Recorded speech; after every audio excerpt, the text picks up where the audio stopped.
చూడండి, హబక్కూకు 3:2లో ఉంది మాట.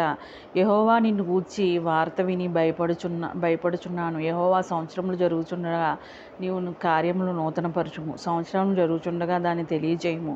కోపించుచునే వాత్సల్యమును జ్ఞాపకం తెచ్చుకొనుము. చూడండి, యెహోవాను గూర్చి వార్త మనం ఎల్లప్పుడూ దేవుని యందు భయభక్తులు కలిగి ఉండవలెను. నెక్స్ట్ మనకి చూడండి, సంవత్సరములు గడుచున్న కొలది మనము నూతన కార్యాలు చేయమని దేవుణ్ణి ఎల్లప్పుడూ అడగాలి. అడుగువారమే ఉండాలన్నమాట. సంవత్సరములు జరుగుచుండగా నూతన కార్యాలు జరిగించుము. అలాగే కోపించుచునే మన యందు ఒకవేళ కోపం కలిగి ఉన్నప్పటికీ దేవునికి కోపించుచునే వాత్సల్యత చూపు దేవుడే ఉన్నారు కాబట్టి ఆయనకి మనం ఎల్లప్పుడూ మొరపెట్టుకొని నా యందు తప్పిదములున్న ఎడల దోషములున్న ఎడల మన్నించి క్షమించి నీ యొక్క శిలువ రక్తంలో వాడిని కడిగి దేవా మమ్మల్ని కనికరించుమని ఎల్లప్పుడూ ప్రార్థించేవారమై ఉండాలి.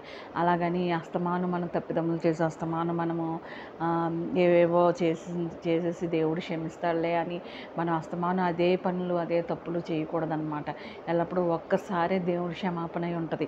ఆ ఒక్కసారి దేవుని క్షమించమని అడగాలి. ప్రతి ఆదివారం సోమవారం నుండి ఆదివారం శనివారం వరకు తప్పులు చేసి మళ్ళీ ఆదివారం వేడుకోవడం అలా చేయకూడదన్నమాట.